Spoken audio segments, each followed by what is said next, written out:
Seenaan qubsuma Oromoo akka ibsutti qomoon baa Itoophiyaa marsee horee wal baay'ifatee jiraatu qomoo guddaa warra barii ittaanuuti. Warri barii ittaanuu yookaan baarentuu kun kaaba Itoophiyaa ka'ee waloon qaxxaamuree karraayyuu keessa darbee hanga qomoo guddaa Humbannaa jedhamuun beekamutti warra jiraatanidha.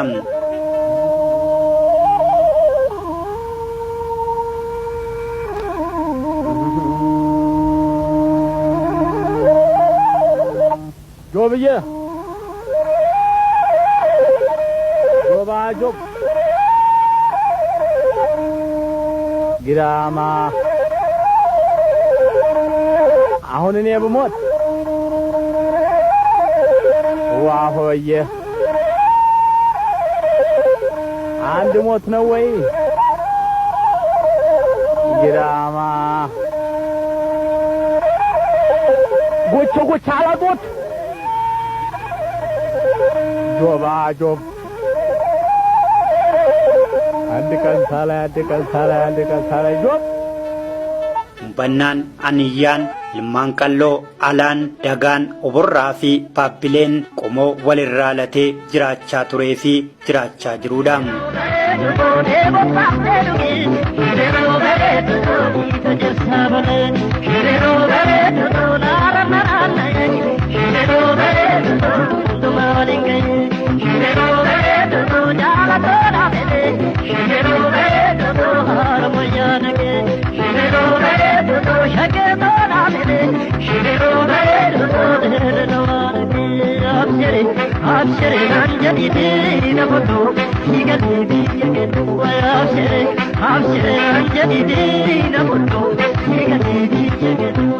Qomoon kun akka qubsuma isaaf ta'utti oomisha midhaan nyaatu lafa tifkataa fi haala qilleensaa jireenya isaatiif mijatu ilaallatee seera isaa iddoo itti tumatu odaa bultum taasifatee qomoo guddaa jireenya isaa Oromiyaa ba'aa taasifateedha.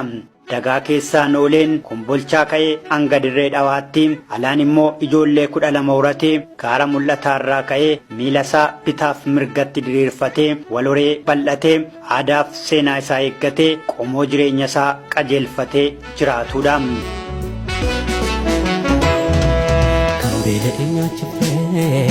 Kan deebatee wafaa ija tokko laaltee hundaa simataa kan daaree uffistee dhabaa diroomsitaa ija tokko laaltee jiraachisaa.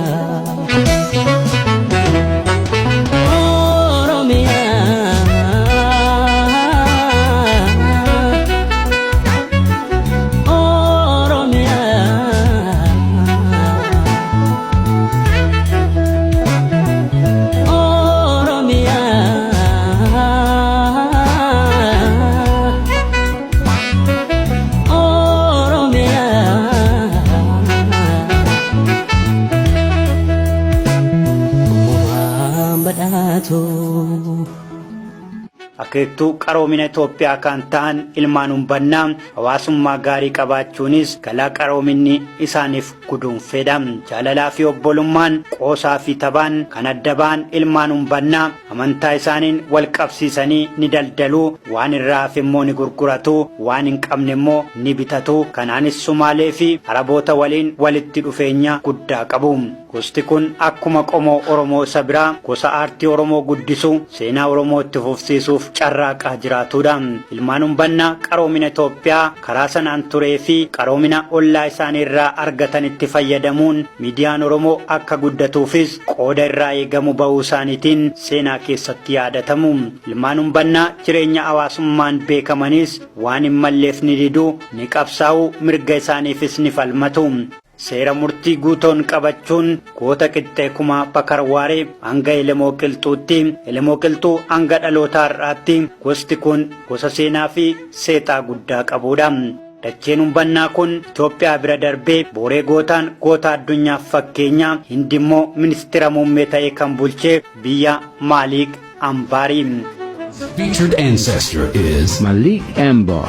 Malik Ambar was an African in India, born in 1550 in Ethiopia. He was considered a brilliant diplomat and a significant power in India. He encouraged manufacturers, built canals and mosques, gave pensions to poets and scholars, and established a postal service countrywide. He became one of the most famous men in India. Malik Ambar dhalataa Oromoo mootii ta'uun Indi Kibbaa nama bulchaa ture.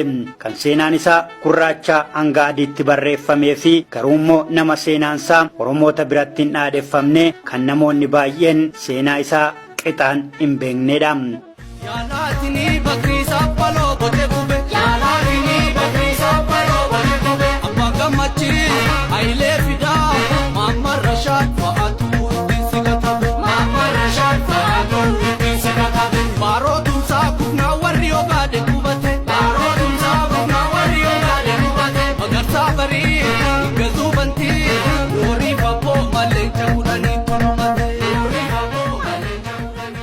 Jabana badaa kan garbooffattoonni bifaan adda of baasanii uumaa waaqaan mormanii kaan tuffataa garimmoo tuffatamaa taasisanii akka meeshaa gabaa geessanii itti gurguruuf walii galanidha.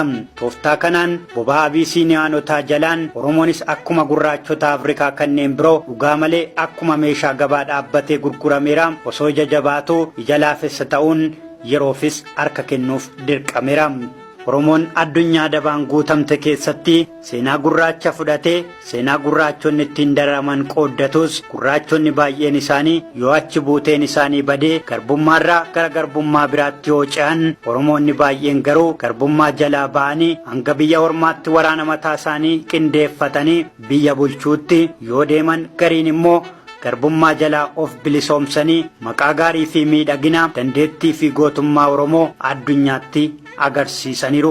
Simboo qabeettummaa isheetiin bareedduu Itoophiyaa taate qalbii addunyaa immoo kan boojite asii mootiin hatamtee gurguramte biyya dhugaan jirutti immoo ilma mootii Jarman kan qalbii fuute Bilillee yookaan Maayibuubaan kibba lixa Oromiyaa Jimma guumaatti kan dhalatte yoo ta'u Iluu Abbaa Booraatti kan dhalate Onesmoos Nasiib yookaan Abbaan Gammachiis bareedduun Oromoo biroo Jimma Jireenitti kan dhalatte Feevan Irpee Wallagga Sayyootti kan dhalatte ammas bareedduun Oromiyaa biraa Liidiyaa Dimboo gootittiin Oromoo Asteer Gannoo fi Asiimbaa Oromiyaa irraa immoo ilmaan Umbannaa irraa kan dhalate Maaliik Ambaarii fi kanneen biroo namoota seenaan hin daganne Oromoota miidhaginaa fi jabina isaaniif qofaaf biyya abbaa isaanii irraa akka meeshaatti akka gurguraman akka itti murtaa'e kitaabni Oromiyaa yatadabbaqu የጊፍ ታሪክ ጀዱ ከንበራ 1986 ወልደ ዮሐንስ ወርቅኔ ፊ ገመቹ መልካቲን በሬፈሜኒ ይብሳ ክታምኒ ኩን በሪ 1986 ሴና በዳ ጉራቾታ አፍሪካ በረነሞን አከሜሻት ትጉርጉራማ ቱራኒዳ ጀዳም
Mootonni kaaba Itoophiyaa irraa dhufanii Itoophiyaa bulchaa turan hunda dura qabeenya Oromoof Oromiyaan qabdu saammachuu Oromoo fi saboota sablammootaaf uummattoota kibbaa biyyattii jiraatan maqaa daldala garbaan biyyaa calaasuun lakkoofsa isaanii hir'isuun tooftaa ture.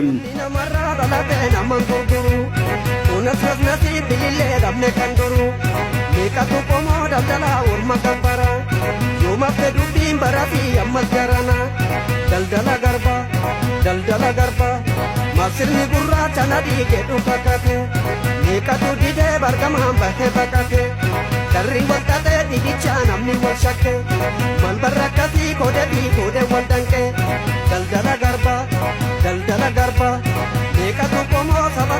baate gurgure dubbannu dhugaa dharatu kuffisa bule daldalli garbaanu gahee dhiisi kan duru mallamni biddeen Barreessaan lammii Ingilaand Heenarii Daariil akka barreessetti qanyaasmaashonni iddootti ramadaman hundatti tooftaa loltummaa isin barsiifna jechuun namoota ciccimoo walitti qabanii gaafa gatiin garbaa dabaluu butanii akka gurguran ragaa suuraan waliin deeggaruun lafa kaa'eera. Barreessaan biraa Riichaard Paankrast jedhamu Minilik daldala garbaaf baay'inaan namoota kibba Itoophiyaa jiran irratti baay'ee akka xiyyeeffachaa ture ragaa ba'e. Daldala garbaa kana keessatti namoonni baay'een bookee gurra arbaa seente ta'anii achi buuteen isaanii yoo dhabaman Oromoonni kanneen akka Maalii Kambaar garuu goota gootummaa isaan tulluu Everest ta'ee addunyaa irratti mul'ateedha.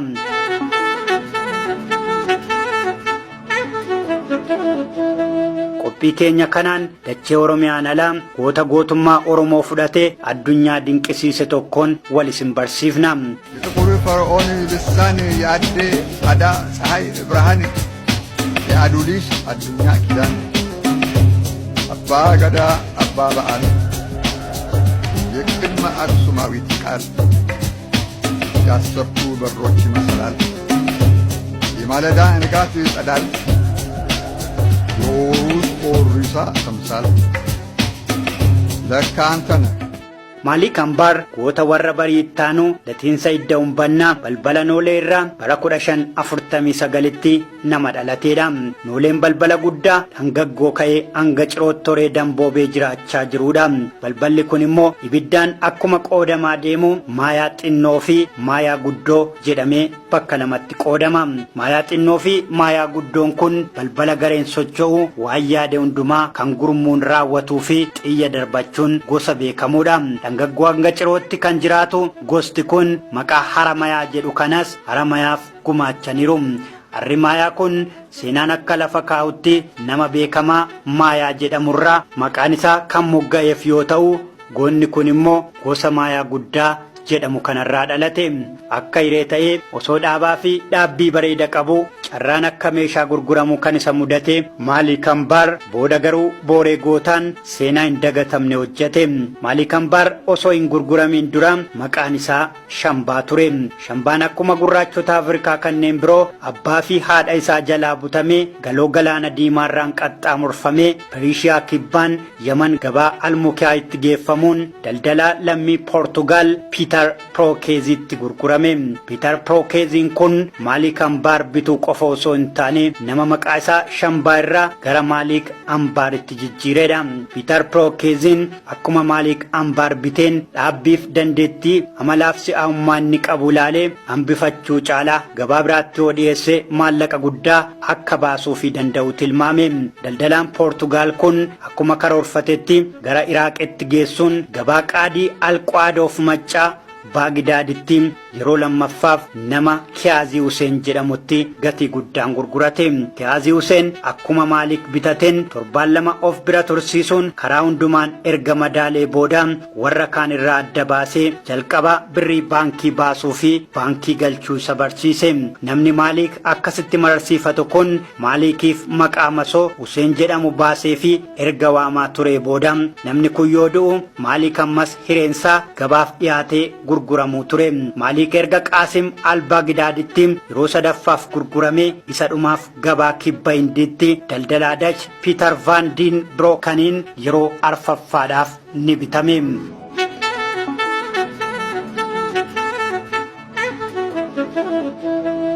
Gabaan kun gabaa milkii booree gootummaa Maalik yoo ta'u yeroo dhumaatiif ministeera muummee Hindii kibbaa Nizaashaayii Chiziningitti gurgurame. Hindideekaan akkuma saba Oromoo saba duudhaa amantaa hawaasummaaf siyaas dinagdee bareedaa qabdu waan taateef Maalik yeroo jalqabaatiif agarsiisa aadaa sirbootaa fi shubbisoota garaagaraa irratti hirmaatee Hindii kibbaa Deekaan jedhamtu kan ija dachee dhaloota isaatiin ilaaluu jalqabe. Maalik yeroo jalqabaatiif agarsiisa akkanaa irratti hirmaate yoo ilaalu namoonni Itoophiyaa akkuma isaa bitamanii gara Hindii dhufan hedduu jiraachuus ni qeexeffate. Gaafa sanarraa ka'ee egeree isaas tilmaamuu jalqabe. Jireenya garbummaa mo'achuuf qabsaa'u malee filannoon biraa akka hin jirres ni murteeffate. Mootiin Hindii kibbaa deegaan bulchaa ture kun Maalik baay'ee waan jaalateef loltummaa yoo barate isaaf maatii isaa akka eeguuf afaan Arabaa French erga barsiisee booda basaastummaa fi loltummaa irratti leenjiiwwan garaagaraa akka fudhatu isa taasise. Maalikis suutuma suutaan sulxaanota Hindii kibbaa xixiqqoo waliin wal baruun adeemsa siyaasaa biyyattii xiinxaluu jalqabe. Dhoksaan immoo Itoophiyaanota biyya sanatti gurguramanii jiraatan qunnamuu jalqabe. Haa ta'u malee Maalik waggaa 9f mootii kana gara bal'inaa fi of eeggannoo guddaadhaan tajaajilaas ture. Suutuma suutaan garboota Hindii kibbaa deekaan jiraatan walitti qabee namoota 1,500 galmeessuun yeroof maqaa mootii biyyattii waliin tajaajila jedhuun dhoksaan garuu loltummaa barsiisuu jalqabe. Maalik Ambaar erga waraana isaa kana haalaan qixeeffate sulxaanota yookaan mootummoota xixiqqoo biyyoota hundaa erga maalummaa isaanii baree humnaan mootummaa biyyattii fonqolchuuf karoorfate.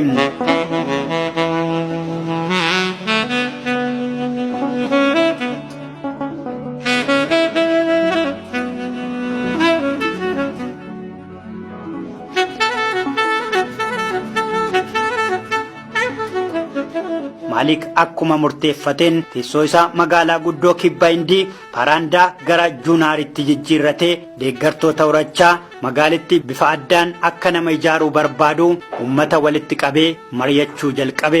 Maalik haala hundumaa erga ilaalee booda tooftaa lola isaa gara riphee loltootaatti jijjiirrachuun humnaan loltoota Itoophiyaa 1,500 qindeeffateen lola itti fufe. Maalik Ambaar lola riphee loltummaa isaa jalqabaatiin mootii xiqqoo kibba Hindii tokko kan Amgihaarii jedhamu fincilee mo'atee Itoophiyaa jalqabaa mootii Hindii kuffisee aangoo qabatee isa jalqabaa ta'e.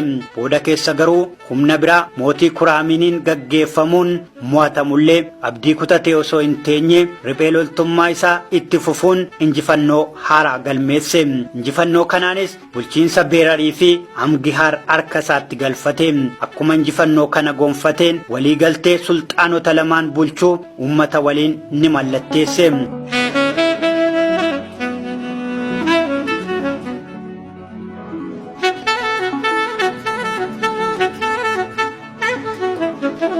Takka ture immoo jeneraala waraanaa humna hamaa biyyattii qabu kan Kiyaanaan jedhamu Amgiyaadir irratti waraanee injifannoo hedduu galmeeffate. Humni jajjabaan lama kan waraanaa Laayikuujii fi Jadhaaroo fi Ronaajiin dursan garuu yeroo baay'ee Maalik Ambaar mo'achuu milkaa'anillee Maalik osoo abdii hin kutatiin humna jabaa fi teeknika waraanaatti jijjiiruun sulxaanota lachuu ni dhabamsiise.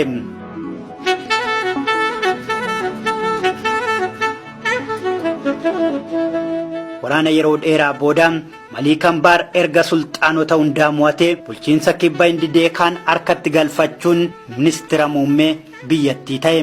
Maalik Ambaar dubartii Siidii jedhamtu fuudhuun ijoollee dhiiraa Biibii fi Kariimaa dubara 2 Fatii fi Chaanzii godhachuun waggaa 80ffaa isaatti boqote. Maalik Ambaar erga boqotee booda shamarran isaa keessaa tokko ilma warra mootii Teerumuushii seenaatu lafa kaa'a. Fetaa immoo yeroo dheeraadhaaf bakka abbaa ishee buutee deekaan bulchuuf qabsaa'aa turtullee yeroo gara yerootti mo'atamtee hafte.